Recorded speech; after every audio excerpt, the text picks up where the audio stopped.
Alright, welcome back to Soul Sparked Tarot. And I'm your host, Mr. Renew. And today is day 4 of our 25 Days of Christmas Tarot readings.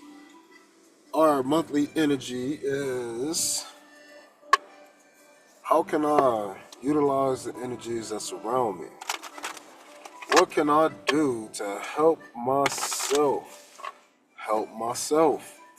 How can I become more patient? These are the type of questions we need to be asking ourselves, because 2025 is overall going to be a year upon not necessarily change, but maintenance. So the things that you're going to need to do to maintain things, it really might not be seen or viewed consciously to you as an actual change. But what we got to understand is that those are changes, even if it's at a translational point of view.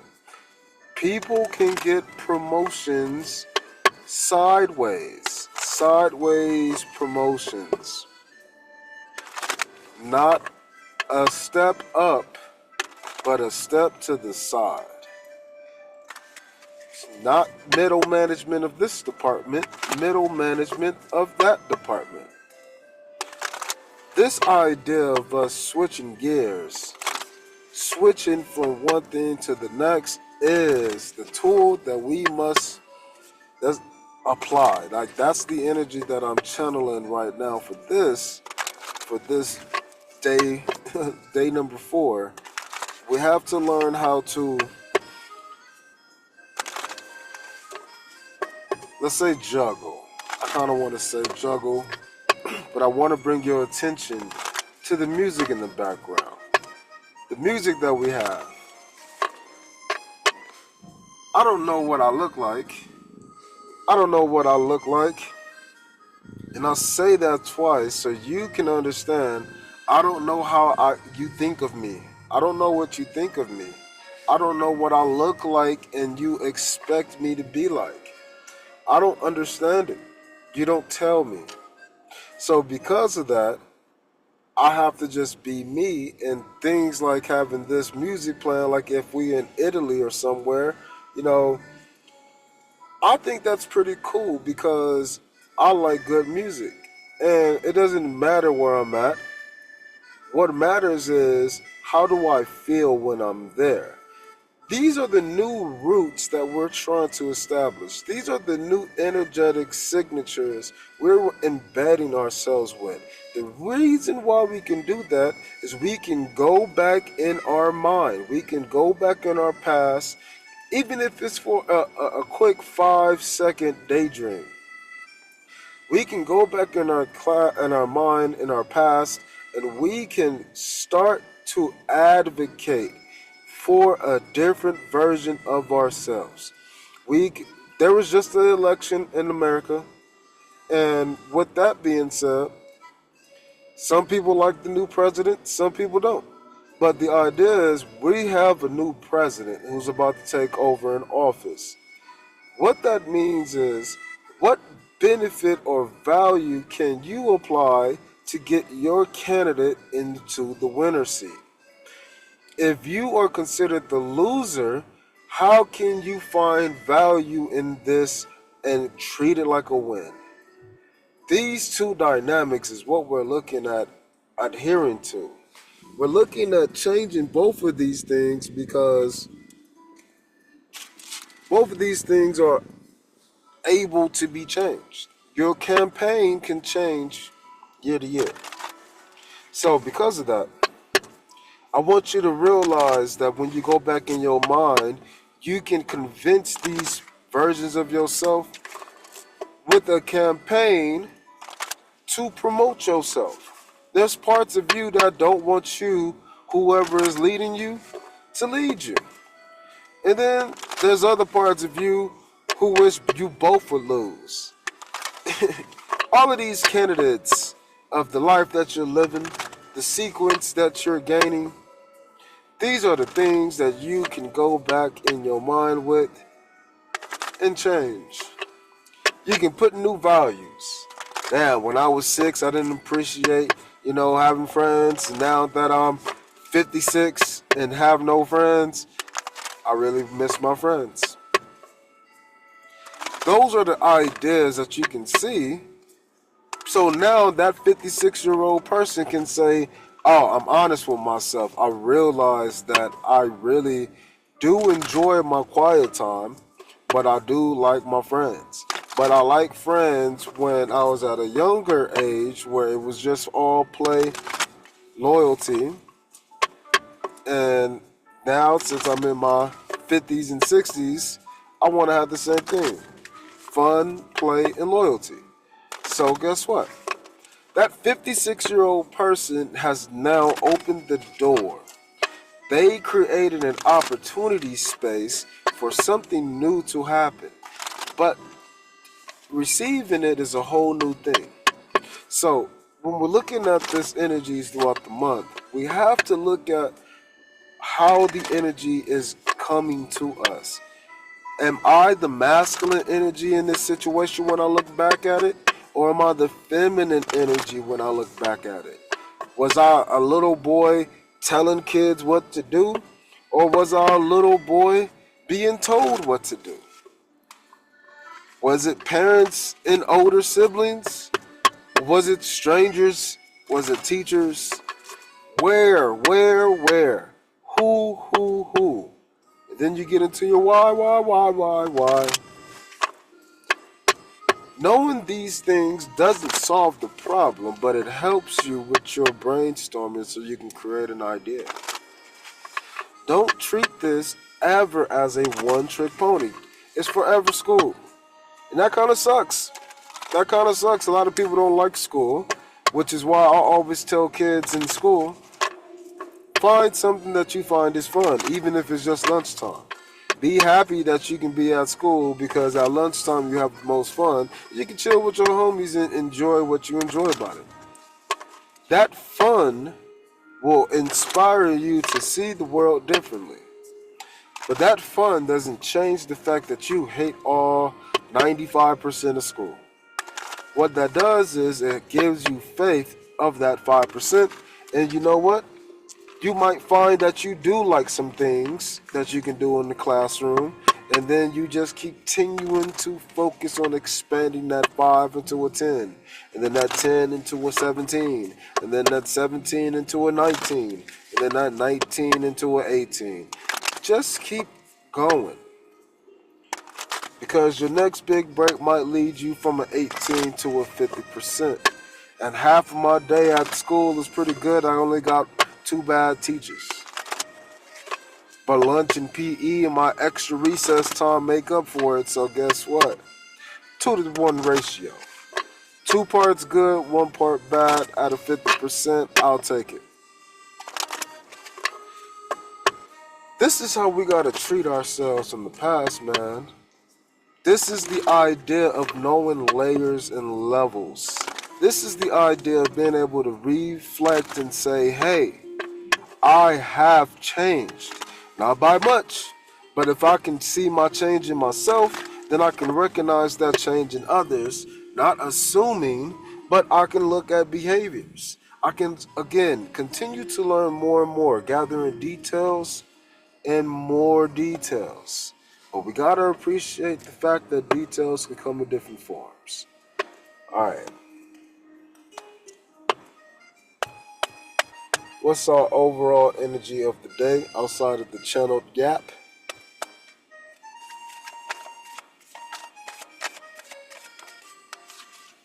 Man, some of these be energetic. Alright, so we got the 5 of candles in reverse. So you're not having conflict in the differences anymore. You're having connection, you're having appreciation, you're having multitude. Think triathlete. Think decathlete. Tri means 3-sport athlete.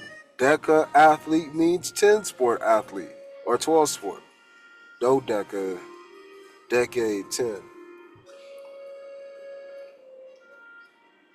The changes that you're seeing now is not the differences, it's the appreciation of the differences. A triathlete really might not like biking, but they may love running and swimming. By them improving on the one part of them that makes them negative, makes them suck, maybe they don't even, it's not even that they don't like it, they're just not good. Maybe they don't have the body type for it. They're not advantageous in the cycling, but they are in the running and the swimming. They have to make up their gap of suckiness. That lower skill level has to be made up upon by the other two. But also, because it is a different thing, difference means I got one thing and I got something else. Because you got two differences, that means you have to look at the other side. And not only do you need to make your running and your swimming a lot better, you also have to improve and not be the worst at your cycling. Again, it's already so hard for you. You already in last place. You gotta come into like third to last or something, bro. You gotta make sure that you can keep up that plus time from when you did really, really well in your sports that you enjoy. I said the same exact thing in the classroom, and I tell the same exact thing when I advise people in life. I tell the same exact thing to myself. You have to find the difference. The difference looks like a negative, but it is not. This is called color physics. Okay? When you have color charge, that's an oscillation between a frequency. It is the same thing, but it's like here's a face and here's a mask, then the mask is gone. Here's the mask, mask is gone. Here's the next one, next one's gone. Here's the next one, next one's gone. It's like an assembly line of faces that one can put on, and they come in as a frequency. So even if I can put on an angry face, the angry face doesn't have to be as angry as it once was. If I can put on a happy face, the happy face doesn't have to be as happy as it once was. If I put on a sad face, the sad face can be the saddest face it has ever been. If I put on, an angry face, the angry face can now look as angry as a discomforted happy. I'm trying to tell you that there's going to be an infinite number of faces or frequencies that can present itself across any physical object. But the frequency at which it repeats, just like my hand, keep doing this thing over and over and over, the frequency at which it repeats will allow you to see a difference, aka the charge or the charge of the color. The charge of the color is relating to the ability to see the differences in the one color. Just like if I had red, not just using a value metric to see the difference in the red dye 40 versus red dye 41 kind of thing.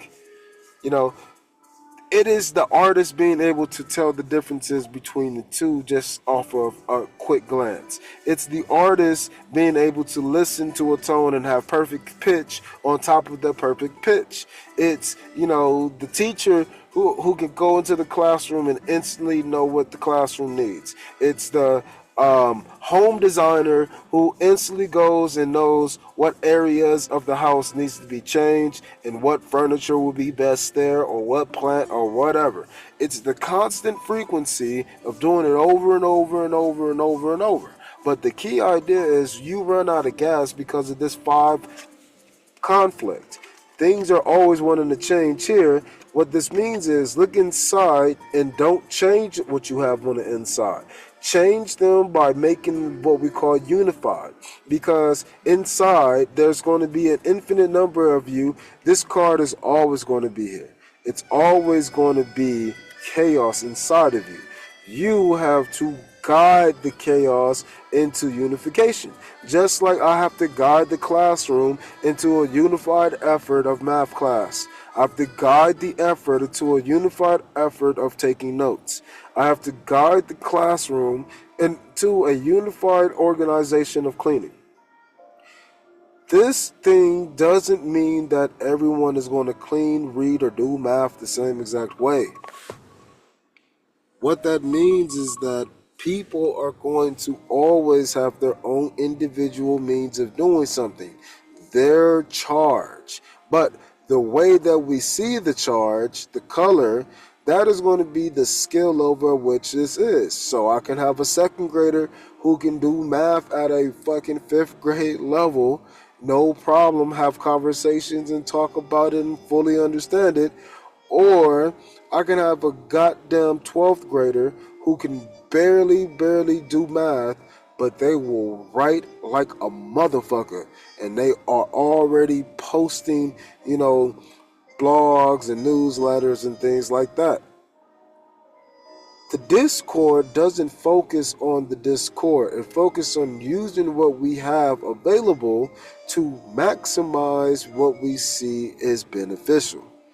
This is the increase of what is returning on my investment. If this was digital marketing, this is me marketing my book on Amazon with a certain keyword, and then at the same time adding negative keywords that create discord from that original. If everybody is talking about dogs, I'm not going to introduce any kind of thing called a cat, bird, reptile, none of it. But I might leave the word called like mammal, or I might leave the word called terrestrial. I might leave those words, but I'm going to I'm going to have all of these words that you can think of, these antonyms, and I'm just not going to include them. And that's all of the experiences that just doesn't help you. You're not going to include them. You're going to now keep everything as the same, but tell it to all focus on this. So if you got a dog and a bird and a cat and a cow and a horse and a donkey and then a snake, and you say, hey, everybody, I want you to draw me a picture of an apple. They're all going to draw different ways because they're built differently. Your experiences are going to give you different points of view just because they're built differently. But you can go in there and you can change the point of view that you have. You can change your point.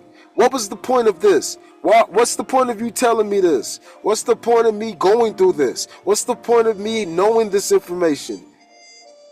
There's no point. That's an actual thing called false. No solutions. There's no solution to this problem. It's irrational. Again, the math shows us how to do this, but then we forget. And then the words confuse us, but it repeats and tells us that it repeats over and over, just like the math categorizes the repetitions. We even have words for experiences done over and over called reps. Physical reps versus mental. Understanding these differences is the key, but accepting them as differences is the next step. So everybody can identify whether you're a spiritual person or not. This is what I teach people. Know what you're good at and know what you're bad at. And you don't have to know it all, but you need to know some details. And you can start with one measurable. I like, I don't like. And then you have to grow the fuck up. You're going to have to realize that I don't like this doesn't really matter. Because maybe you need it, or maybe you desire it, or maybe it's negotiable. Different words you've identified the same no with. And now that expands that no into a potential yes, or a definitive hell no. The discord from once you can see within yourself is the key. Alright. Oh man, I was gonna pull another card, but it's no need. So I'm gonna end this one here. I know I only pulled one card. The 5 of candles in reverse. I feel like I should read this for y'all so y'all can not just get my intuitive understanding. Maybe you can get a little bit more practical aspect here. So let's see. While the upright 5 of candles tells us of conflict with others, that friction becomes internalized when this card is reversed. Are you feeling at war with yourself? Are you struggling with a tough personal decision? Don't be so hard on yourself and trust that things will work out in time. You gotta have time for the things to work out, people. Stop saying time don't exist. It's the only thing that's real. Time is something that we can understand conflict with. Time is what an addiction is. It's what a habit is. Time is the change that we live through. So as we live through these changes and as we change from time to time, we have to start to appreciate the times that are changing so we can see the changes that we can make. And we can see the change as growth or we can see the change as decay. But it's going to go in either way. Same thing with conflict. Conflict is going to come on the outside or on the inside. The goal is to appreciate the conflict on the outside and then pull it to the inside. I always go back and think a couple of months ago how I saved that lady from her that car accident. And I think every single time I pass that intersection, if she died or not. Why? Because a cop said that you don't think she gonna make it. He's seen people like this and they don't survive. So I can see the bad of that situation. It was a horrible car wreck. And then I can see the good in the situation. I was there to witness it, but I saved somebody's life at that moment. And then I can look at the bad and say, damn, I was involved in, somebody's life or death. And I wonder if these things will happen to me. Will I be in a situation like that? Will somebody save me? What will happen? Internalized. But then, this is the last step that we haven't actually discussed, but it's on the same principle. I can just go inside and I can say, look at all the times where other people have saved me. And then I'll realize that it's me saving myself most of the time, but just with a different mask on. It's me playing different superheroes in my own psyche. It's me looking at the actual history of my life called my memory bank, and I'm seeing what I can cash in on. And then I'm seeing what I can invest in. I'm seeing which areas can be relaxed on. Let's pull out. And once we realize that we don't have to invest in things we don't have to invest in, we don't want to invest in, we don't need to invest in, we realize there's certain feelings that we don't need to carry, we don't want to carry, or we don't have to carry. And then we can start to realize that there's no thoughts that I need to think, that I want to think, or that I have to think. And then there's no sensations that I can mix together from all three of those previous things as what I call an experience onto myself. I don't need to do that anymore. But I can do that if I want to, and I can go inside and I can say, hey, this all look bad, but I got a very big but, as Matt B. Great would say. It's time for me to make the change. So, here we go. And by saying that I can, that is the biggest key. So, let us do what we can. Let us make sure that these things are peaceful, and let's be great. All right, people. I hope you have a wonderful day and enjoy these 25 days of Christmas readings. Peace.